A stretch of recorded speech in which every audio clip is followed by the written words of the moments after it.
In my previous The Leopards Are Feasting video, I was talking about how this man posted in the conservative subreddit that his job and jobs of some of his coworkers were at risk because of the federal funding freeze and how Trump and these executive orders wanted to strip money from the NIH.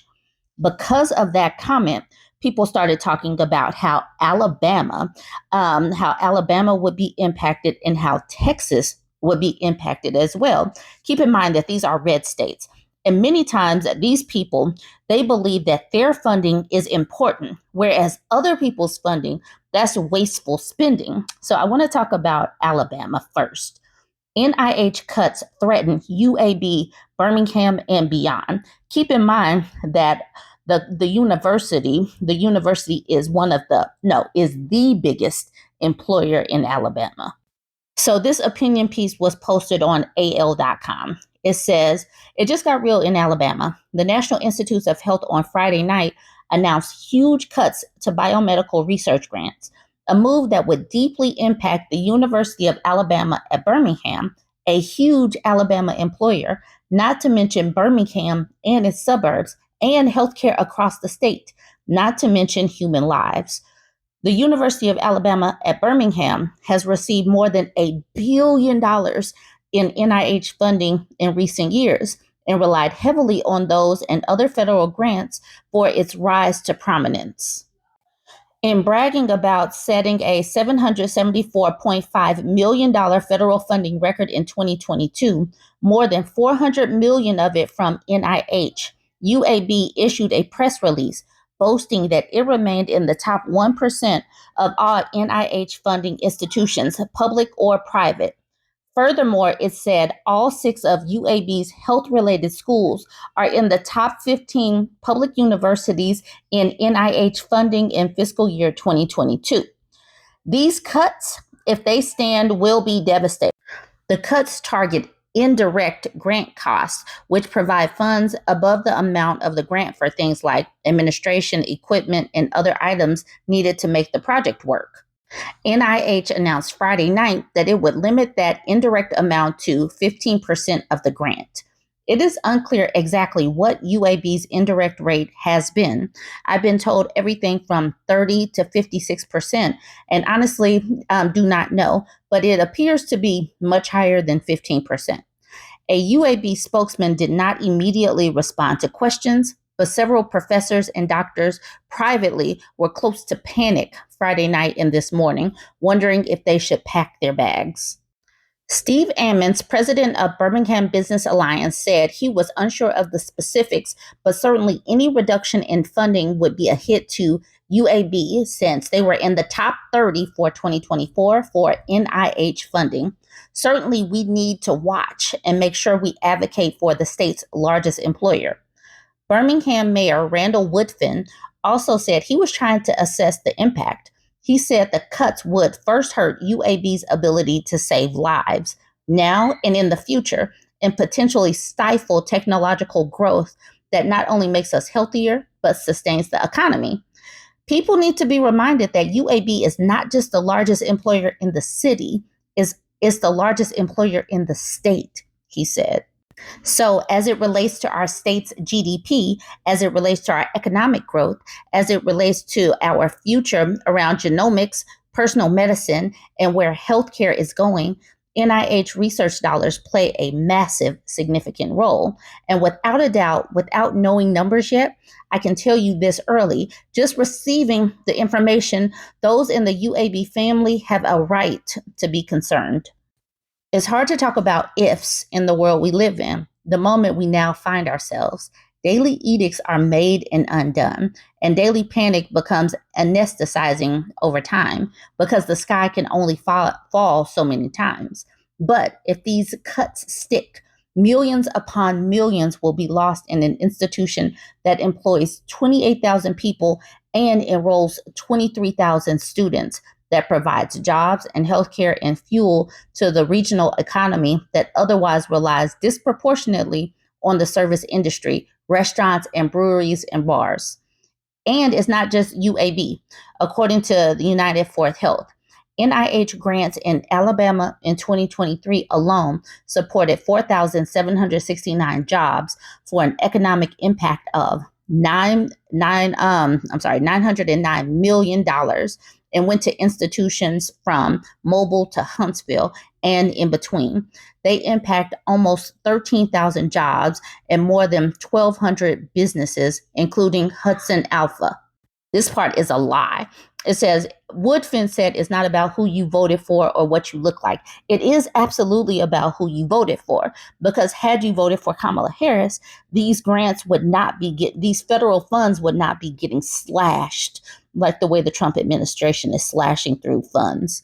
All right, it says, and you're either pro-Alabamian and American health or you're not, he said. There's no in between. And when you cut funding, you hurt not just employers, but you hurt the people who voted for you as it relates to the ability for life-saving medicine, period. They voted for efficiency. And now they're feeling the impact because they thought the Leopards were just going to eat the faces over there. So let's move on to Texas. This was posted in the UT Austin subreddit saying UT, or the University of Texas, is set to immediately lose tens of millions of dollars from illegal cuts to NIH-funded biomedical research. It says, please, please, please pay attention to what is happening in Washington, because the changing political environment affects the UT community in profound ways. The indirect cost on grants are what pays for the infrastructure, utilities, and general staff support for research. Trump's appointees are in violation of the law and without warning slashing 75% of this funding. I do not purport to know how this will play out at UT, but possible outcomes are staff or even faculty layoffs, severe reductions in research opportunities for pre-med students, reduction in class offerings, increased class sizes, closure of some majors and programs, cessations of ongoing clinical trials, increased tuition, among others. Please pay attention. This was posted in the Houston subreddit saying, loss of millions for TMC and upwards of 800 million to Texas annually. And TMC stands for Texas Medical Center. This person said, wanted to share a new NIH notice just dropped of plans to take millions up to billions from Texas Medical Center and Texas by slashing NIH indirect costs to our universities. And then this person was providing hyperlinks to talk about all the grants that NIH was providing to Texas. It says, unlike the standard professional correspondence you might expect from NIH notices, this appears to be drafted by a real idiot. First off, they start by quoting their own policies in quotes as if it's made up. These grants include significant payments for indirect costs defined as facilities and administration. It goes on, NIH accordingly imposing a standard indirect cost rate on all grants of 15% pursuant to its 45 CFR 75 and some numbers, and closes with a threat to take money already spent from our state institutions. We will not be applying this cap retroactively back to the initial date of issuance of current grants to IHEs, although we believe we would have the authority to do so under, and they give this statute. So this person starts talking about what indirect costs are. He says indirect costs pay for health and safety, institutional review board staff, facilities costs, water, power, air, maintaining positive and negative pressure airflow for infection, building and equipment maintenance, administrative staff like payroll, ordering, self-auditing, research grant assistance, so many things. IRB is never supported by an NIH grant as it's a conflict of interest line that can't be crossed. Every cell culture facility needs sharps and proper biohazardous waste, sterile prep hoods. Every chemistry department needs staff to make sure we don't just dump organic solvents down the drain, et cetera, et cetera. Skip down to this part. Texas in 2024 was awarded about $1.8 billion in competitive grants that smart, hardworking Texans across the state tirelessly worked on and applied for in states in areas of health research. This doctor named Monica Verduzco Gutierrez made a post saying impacts of NIH funding in Texas. NIH awards funding of 1.85 billion, jobs supported over 29,000, economic activity supported 5.8 billion, bioindustry impact in the state over 111,000 jobs, businesses over 7,300 jobs. Cutting NIH indirects will kill jobs and cause a recession. The thing about the Trump administration and the way they're coming in and just slashing things without regard to what is going on, and the way they're just doing all of these things by executive order, they are literally going to crash the economy. And the crazy thing is, so many people are cheering, like, yay, let's go, let's get rid of fraud, let's get rid of waste, let's make things more efficient.